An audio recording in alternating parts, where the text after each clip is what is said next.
nombre es Magali Yor, soy la madre de Fernando González, que lleva ya 14 años preso en Estados Unidos. La causa que los llevó a ellos a ir a Estados Unidos fue hace muchos años,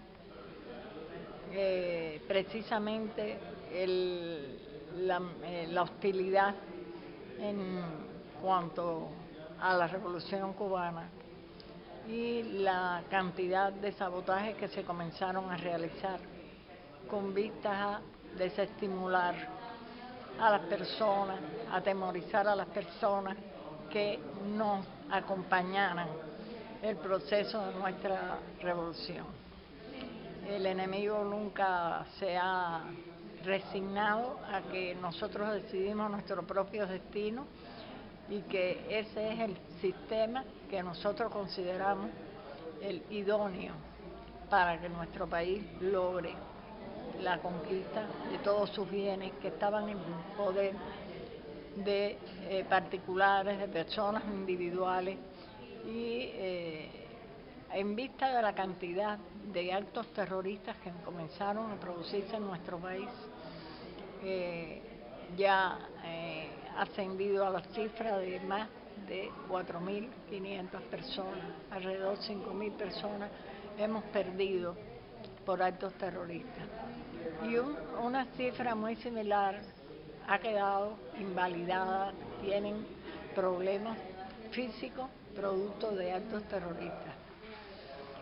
Nuestro país, nuestro gobierno se cansó de hacer todas las denuncias habidas y por haber en todos los escenarios oficiales respecto a estos actos que se estaban perpetrando contra nuestro pueblo y las pérdidas que estaban ocasionando de vidas humanas y pérdidas materiales también. Ya tuvieron que tomar otras medidas y se decidió que estos hombres viajaran a la Florida y se insertaran dentro de esas organizaciones terroristas. Era la vía más segura de tener la posibilidad de conocer con antelación los planes que se fraguaban para próximos actos terroristas en nuestro país y evitarlos a fin de cortar ya la cantidad de muertos o personas lesionadas por estos actos. Estos hombres llevaban ya años allí trabajando. El gobierno de Cuba pudo conocer muchas cosas de las que se fraguaban precisamente por el trabajo que hacían estos hombres. Ellos no estaban trabajando allí siendo pagados, ellos se buscaron un trabajo cada uno para laborar y después insertarse en las reuniones por las noches y eso en otros horarios en esas organizaciones. En vista de eso, se pudo conocer que se planeaba un evento fuerte que iba a constituir un peligro para el propio Estados Unidos, y se le pidió al gobierno de Estados Unidos una reunión para poder conversar sobre estos temas.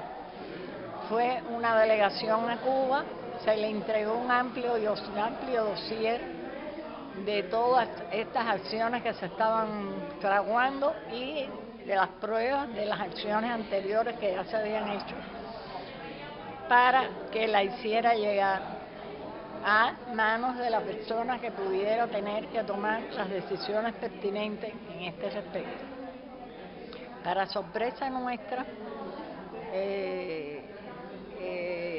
transcurrieron muy poco tiempo, transcurrió cuando nuestros hijos fueron detenidos, lo cual quiere decir que tras recibir esa información ellos tenían, parece que alguna idea de quiénes eran los que estaban insertados y habían podido dar esa información, o quizás ya llevaban tiempo tras ellos y no habían dicho nada. Y nuestros hijos lo tuvieron 17 meses en confinamiento solitario, porque cuando los detuvieron a todos se les brindó la facilidad de que si se declaraban contra Cuba, pues iban a tener ayer una vida esplendorosa, iban a tener una serie de consideraciones, o sea, trataron de comprarlo. O inclusive podían recibir la pena de muerte. Ninguno de ellos claudicó. Inclusive René es el único que tenía a su esposa viviendo allí con él y tenía una niña de 4 meses e Irmita que ya tenía 10 o 12 años.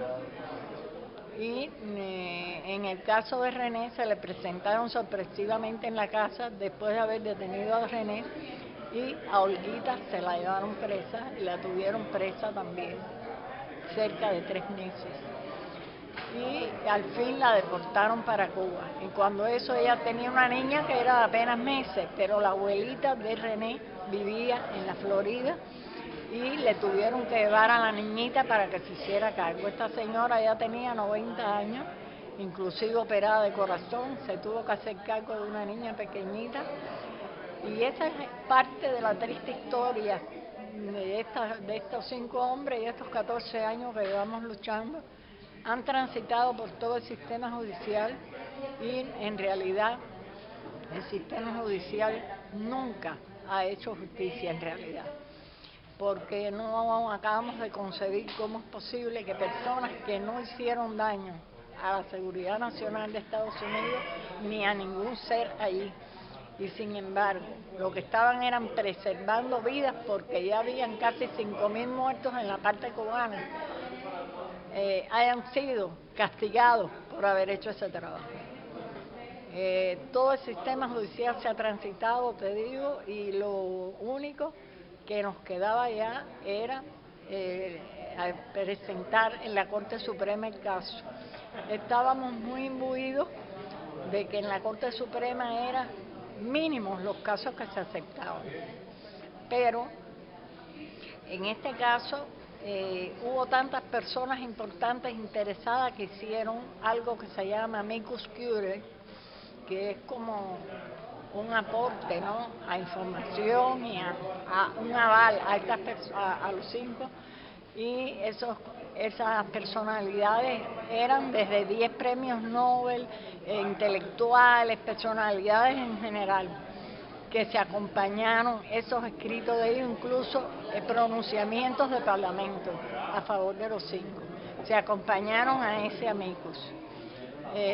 A la apelación a la Corte Suprema. Sin embargo, la Corte Suprema no aceptó examinar el caso y ahí se agotó ya no queda más nada que hacer, solamente se podía volver a reabrir el caso si se lograba conocer algún elemento nuevo que no se hubiera dilucidado durante el juicio. Y se pudo conocer, gracias a la solidaridad por investigaciones que hicieron, que la prensa en Miami había sido pagada antes, durante y después del juicio para enrarecer la atmósfera en Miami y poder forzar a que la jueza y que el jurado, que eran de la gente que vive en Miami, precisamente los declararan culpables.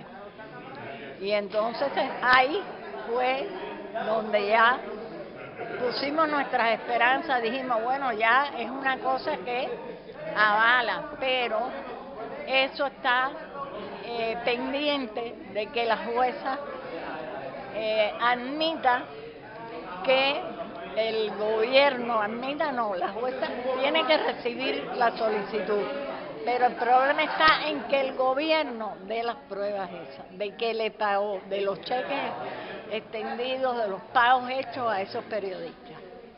Entonces, estamos en un callejón prácticamente que no tenemos mucha confianza, porque si en todos estos años no se ha podido dar una solución justa al caso, dudamos mucho que la jueza pueda lograr que el gobierno dé las pruebas de los pagos que hizo, porque sería denunciarse el mismo de la actitud tan inconsecuente que ha habido por parte de las administraciones. Y estamos en eso está presentado, todavía no hay una respuesta, pero no queremos tampoco esperanzarnos con eso, porque ya la vida nos ha demostrado que algo que tenga que ver con Cuba y con Cuba revolucionaria va a ser muy difícil, y más estando involucrados los propios gobiernos, que vaya a poder tener un final feliz. Aquí nosotros en quien confiamos es precisamente en la solidaridad internacional, porque no sería el primer caso que la opinión pública internacional forzara a que se le dé una decisión justa al asunto. Y confiamos en eso, que la presión pública internacional sea la que lleve a feliz término esto. Además de toda la parte esta, hay que considerar que de esos 5 hombres, hay 2 de ellos que sus esposas no se les ha concedido jamás una visa para poderlos ir a visitar. O sea que se han llevado todos estos años separados e imposibilitados de verse. Y es muy triste. A ellas le han dado como respuesta cuando piden las visas que son una amenaza para la seguridad nacional de Estados Unidos, que no son personas que clasifiquen para visitar ese país. Le han dicho, hasta irónicamente, que es posible que se queden allí. ¿Tú te imaginas a quién se le ocurra concebir que después de todas estas injusticias le interese quedarse viviendo dentro de ese país? Entonces, bueno, en las manos de todos ustedes, de todos los que nos acompañan en esta lucha, de todas las acciones que ustedes hagan, de todo lo que puedan hacer llegar a todas las amistades, a todos los otros estudiantes en otras universidades, etcétera, que también se unan a la lucha y que el clamor internacional sea el que obligue a Obama a firmar la libertad de ellos. Gracias. ¿Ok? Gracias. Bueno.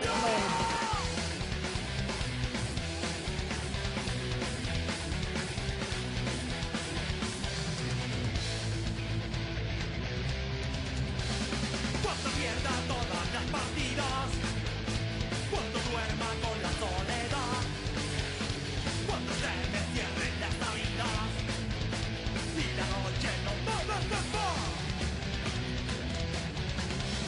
cuando sienta miedo del silencio, cuando cueste mantenerse en pie, cuando se revelen los recuerdos y me pongan contra la pared. Resistiré, erguido frente a todo, me volveré de hierro para endurecer la piel. Y aunque los tiempos de la vida son muy fuertes, soy como el junco que se dobla pero siempre sigue en pie. Resistiré para seguir viviendo, soportaré los golpes y jamás me rendiré. Y aunque los sueños se me rompan en pedazos, resistiré, resistiré.